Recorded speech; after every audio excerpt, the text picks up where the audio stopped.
그러면은 우리가 미국처럼 총기 소유를 합법화하면 어떨 것 같으세요? 근데 우리나라는 지금 아마 여기 계신 분들 군필자라면 다 그 화기 훈련을 2년 동안 받으신 분들이어가지고 저 부분 이 총을 너무 잘 다루거든요. 그렇죠. 근데 우리나라에서 총기가 합법화된다고 하면 너무 무서운데요.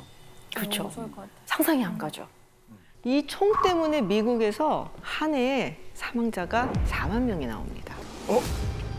4만 명. 오.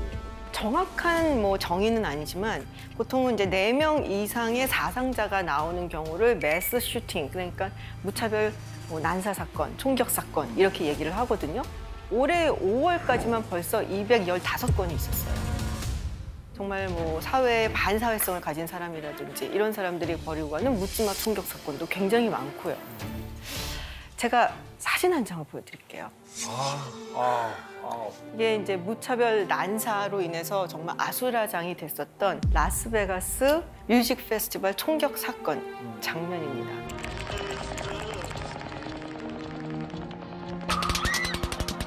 당시 사망자 수가 58명, 그리고 부상자 수가 500명이 넘어요. 네, 근데 이게 역대 총기 난사 사건 중에서 이제 가장 참혹했던 사건 중에 하나입니다. 자, 그럼 이런 무지막지한 참사를 일으킨 사람은 누구냐? 바로 이 사람, 스티븐 패덕. 나이는 64세고요. 이미 은퇴한 사람이에요. 근데 우리가 이런 끔찍한 사건을 벌인다 그러면은 뭔가 굉장히 울분이 많고 혹은 굉장히 좀 너무 경제적으로 힘들어서 사회 복수하고 싶고 이런 사람일 것 같잖아요. 스티븐 패덕은 백만장자예요. 네? 직업도 회계사였어요. 그리고 은퇴했다 그랬잖아요. 은퇴를 하고 난 다음에 그 게이티드 커뮤니티라고 정말 부자들이 사는데 그 안에 막 골프장도 있고 막 수영장도 있고 다 있는 그런 데서 살았어요.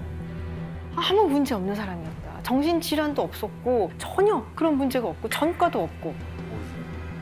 근데 나중에 조사를 해보니까 언론 보도에 따르면 최근에 도박에 빠져서 하룻밤에 $1만 달러를 쓰기도 하고 그래서 약간 도박병적인 증상이 있었다라는 거예요.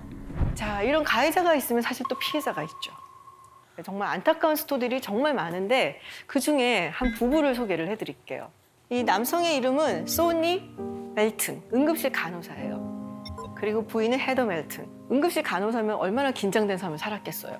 그죠? 아비규환이잖아요, 응급실은. 이 부인과 함께 라스베가스 가서 우리 좀 뮤직 페스티벌 놀아보고 힐링도 하자. 그리고 온 거예요. 그리고 사실은 1주년 결혼 기념일이었어요. 그래서 이제 함께 좀 오붓한 시간을 보내고 축하를 하러 라스베가스에 왔는데 이런 참변을 당했어요. 총알이 막 쏟아지니까 이 소니가 자기 아내인 헤더를 막으려고 감싸 안고서 막 도망을 가다가 등에 총격을 당합니다. 그래서 결국에는 사망을 해요. 너무 가슴 아픈 스토리죠. 근데 이런 스토리들이 너무 많아요. 나중에 이제 경찰들이 이 패덕이 머물던 호텔 방을 갑니다. 갔더니 무려 23정의 총기를 발견해요.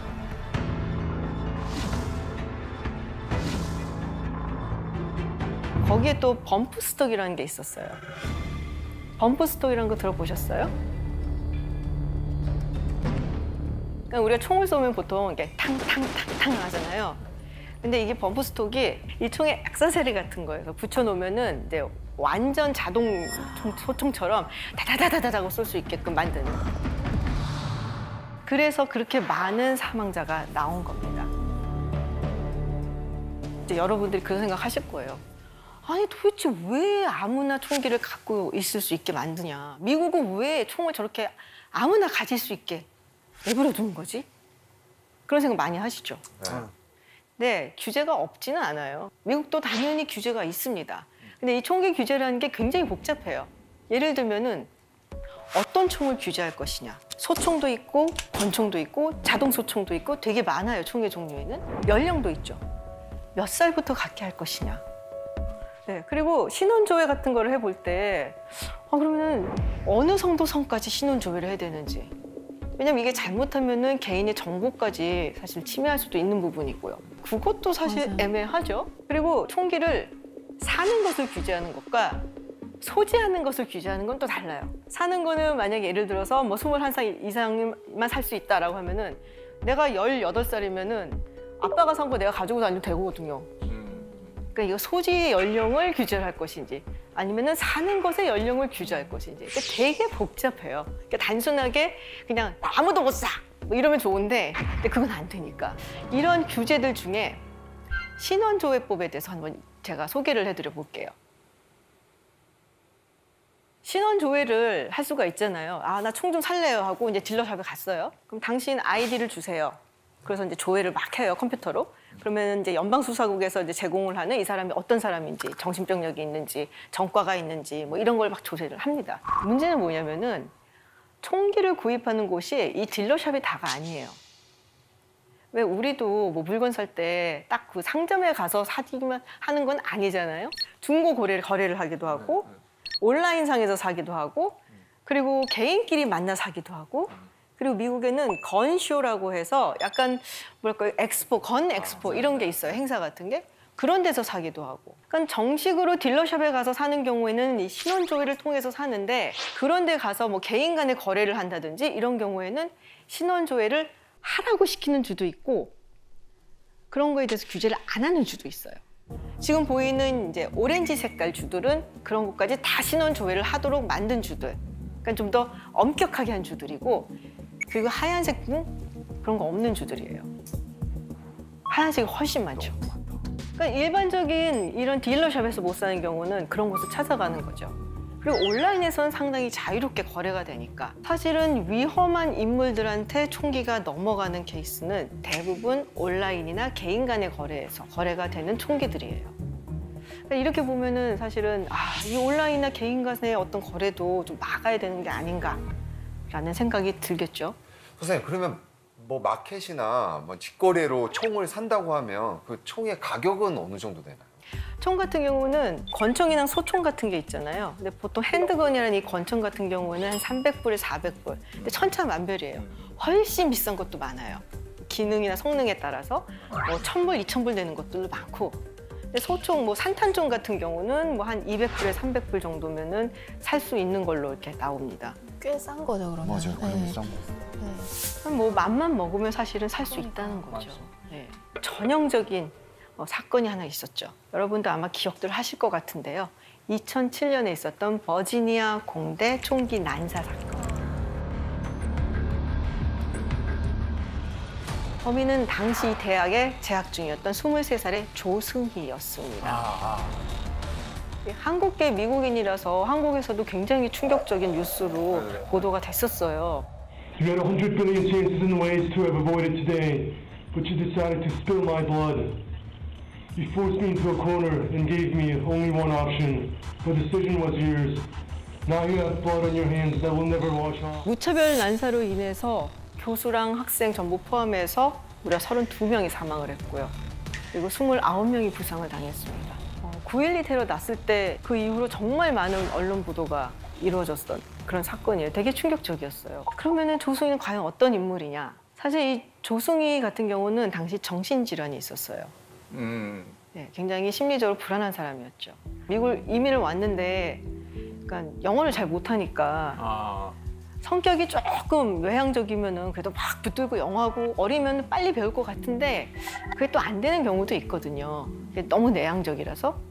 그러면 또 애들이 놀리죠. 근데 그때 받은 창서가 그대로 있어갖고 잘하면서도 고치질 못하고 좋은 대학에 들어갔는데도 늘 우울하고 혼자 있고 왕따고 그게 조금 이상한 애야. 그래서 애들이 좀 더 다른 사람 보기에도 항상 우울하고 이러고 있으니까 멀리하게 되고 점점 격리가 되는 거죠.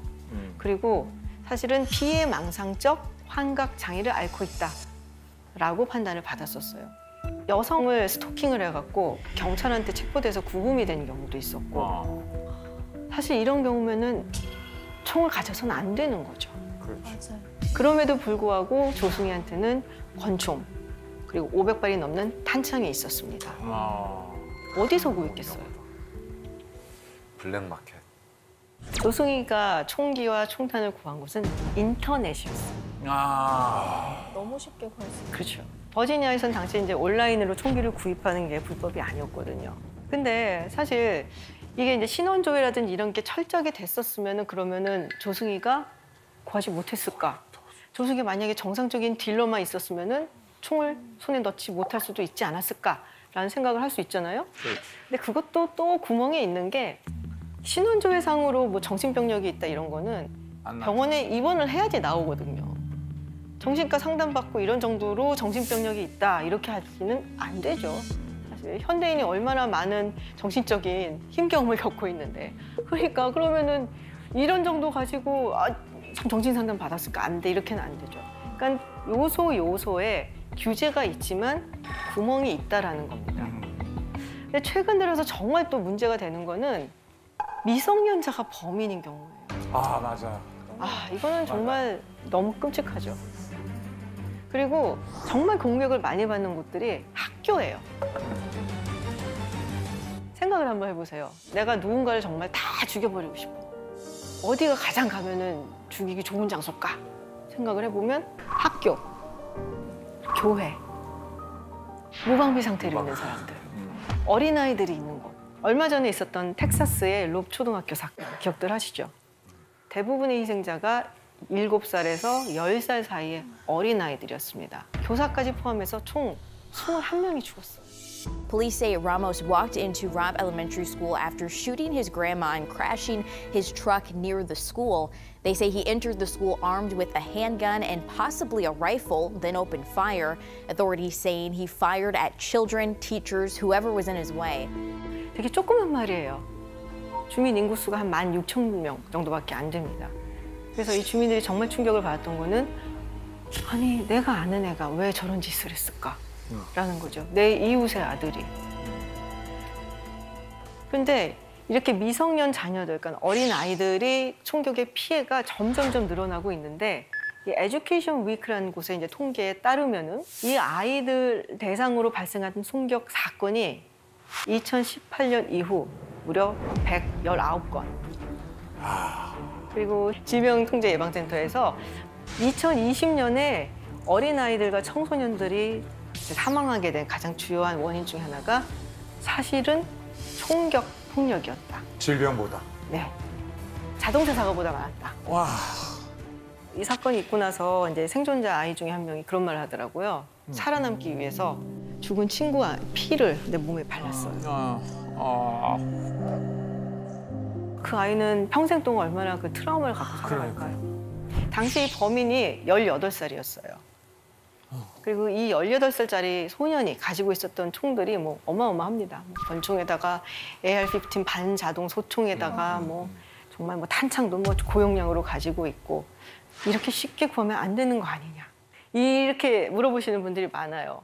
아니 미국은 그렇게 총을 구하기가 쉬워요? 진짜로? 다른 나라보다 쉬운 거 맞습니다. 훨씬 쉽게 총을 구입할 수가 있어요. 일정한 자격이 되면. 본인이 뭐 범죄 경력도 없고 깨끗하고 나이도 어느 정도 되고 그러면 거의 별 문제 없이 거의 다 구할 수가 있어요. 전체 미국인들이 가지고 있는 지금 현재 미국에서 유통되고 가지고 있는 총이 얼마냐 이걸 이제 통계를 봤더니 2020년 통계상으로 봤을 때 9점. 그 다 한 자루씩 있다는 얘기 아니에요, 그죠? 성인들은 3자루씩 꽂고 다닌다는 얘긴데 그러면? 계산을 하면은 나온 것처럼 뭐 1인 1정 이상 뭐 이렇게 되는 건데 이게 뭐 그렇다고 모두가 갖고 있는 건 아니고 뭐 안 가져본 사람도 많아요. 근데 총을 안 가진 사람도 있고 그리고 가진 사람들은 하나만 가는 게 아니라 여러 개를 가지는 경우가 많아요. 뭐 소총을 가졌으면은 종류별로 또 다르게 이런 수를 수집을 하는 경우가 많아서 뭐 실제로 그렇게 따지면은 FBI 통계에 따르면은 약 미국 가구 약 40% 정도가 총을 가지고 있다라고 이야기를 하고 있죠. 우리로선 사실 상상하기가 조금 힘들 정도로 정말 많은 총들이 있는 건데 그러면은 총은 어떤 자격이 돼야지 살 수 있을까? 연령별로 일단 따져보면은 권총 같은 경우는 20살 이상이 돼야 돼요. 그리고 훨씬 더 이렇게 신원 체크 같은 걸 많이 하고요. 그다음에 이제 장총 같은 거 사냥을 또 많이 하거든요. 사실 미국 사람들이 그런 경우는 18세 이상. 근데 사실 재밌는 거는 권총이 그 살 수 있는 그 나이가 연령대가 훨씬 더 높아요. 왠지 우리 권총보다 이게 큰 총이 더 셀 것 같은데 근데 문제는 권총을 숨기고 다닐 수도 소지할 있고. 수가 있어서. 맞아요. 소지할 수 있기 때문에 티 안 나게. 그래서 권총이 훨씬 더 좀 더 규율이 좀 엄격한 편이고 그럼에도 불구하고 사실은 사는 게 어렵진 않습니다. 혹 그런 말 들어보셨을 거예요. 미국에서는 총을 사는 게 술을 사는 것보다 훨씬 쉽다. 들어도 보셨죠? 네. 예전에 한 미국 방송사에서 13살 소년을 데리고 이제 실험 영상을 찍은 게 있어요. A 13-year-old boy from Virginia. You see Jack try to buy beer. At the next store, Jack tries to buy cigarettes, with no luck. Can I get a couple of scratch-offs? How old are you? You got your ID? 13. You what? I'm 13. You can't get no scratch off, babe. Okay. 애기래. But then we arrive here, at the gun show. Pretty good. Within minutes, the 딴 건 다 안 13-year-old 되는데 easily 총 teller and walked away with it. 소년이 간 곳은 건쇼예요. 정식 딜러샵에 갔으면은 못 사요, 당연히. 근데 아까도 말씀드렸지만 이 개인 간의 거래, 뭐 건 엑스포 이런 거, 그리고 온라인상으로 여기는 사각지대인 곳이 많거든요. 캘리포니아나 뉴욕같이 그런 것까지 다 규제를 하는 주들도 있지만 또 많은 주들이 거기까지는 규제를 안 하기 때문에 사실상 마음을 먹으면 살 수 있는 길은 있다라는 거죠. 선생님, 근데 미국 말고 또 그 다른 나라에도 이렇게 총기를 허용해주고 또 그런 나라가 있지 않습니까? 보통 그런 데는 어떻게 구입하고 관리들을 하나요? 대체로 그런 경우에는 총기를 사려는 사람이 어떤 일정한 자격이 있어야 돼요. 호주 같은 경우는 일단은 자격을 주는 게 되게 까다로워요. 그래서 이제 조금 숙려 기간 같은 것도 거치고 다 조사를 하고 그래서 그게 뭐 한 28일, 한 달 가까이 걸리고. 그 영국 같은 경우도 이제 마찬가지로 이런 자격증 이런 것들이 좀 있어야 되거든요. 스위스 같은 경우는 또 사냥을 이렇게 많이 하잖아요. 사냥총 가지고 그런 경우 사냥을 하기 전까지는 이제 총하고 총탄을 분리를 해놔야 되는 그런 법도 있고. 그런데 사실은 아까 제가 캘리포니아 같은 데 굉장히 규제가 심하다고 했지만 그래도 캘리포니아도 사실 정식 딜러샵도 많고 보셨을 거예요. K마트, 월마트 이런 데 가면. 마트에서 판다고요? 마트에서 팔아요. 베레타, 레밍턴. 마트가 총이 참치 옆에 있네요. 참치. 스테이크 옆에. 와, 네, 이렇게 총 마트에 뒤에 가면 사탕이 있어. 이게 하나의 레저처럼 사냥을 하니까 레저 용품 파는 곳에 있다든지 저 자리에서 바로 그럼 탄환도 살 수 있는 거예요? 탄환도 살 수 있을 거예요. 제가 알기로는. 제가 다니는 마트에서는 본 적이 없지만 이제 당연히 미국에 오래 살았던 사람으로서 이런 건 엑스포라던가 전시회에 대해서는 잘 알고 있고 이게 우리가 생각하는 삭막한 전시회장이라기보다는 가족 단위로도 놀러 가서 네 그런 느낌으로 아빠가 이걸로 우리 가족을 지키는 거야 뭐 이런 느낌의 대화가 오고 가는 그런 곳이어서 좀 다르게 받아들여졌던 것 같아요. 맞아요. 네. 방금 말씀하신 게 딱 맞는 게 네. 이런 건쇼, 건 엑스포에 이제 아버지가 애들 데리고 가요. 자기 애들을. 그러면서 막 이제 총들 있는 거 보여주고 하면서 그러니까 어린 마음에는 우리 아빠는 우리 가족과 우리 뭐 나라를 지키는 용맹스러운 사나이야 막 이런 생각이 드는 거죠. 아빠 짱 어쩜 막 이런 거. 그런 인식이 굉장히 어릴 때부터 사실은 자리를 잡게 돼요. 그래서 심지어 어린이용 총기 잡지도 있어요. 와. 이제 아빠를 질투하게 하세요. 뭐 이런 뜻이죠. Make Dad Jealous라고 아빠한테 딱히 뭐 기대지 않아도 뭐 살 수 있어요. 뭐 이러는데 그런 거 광고나 마찬가지니까 자기들 살 수 있어. 좀 웃기죠. 우리가 보기에는 되게 이해하기 힘든 그런 광경이긴 해요.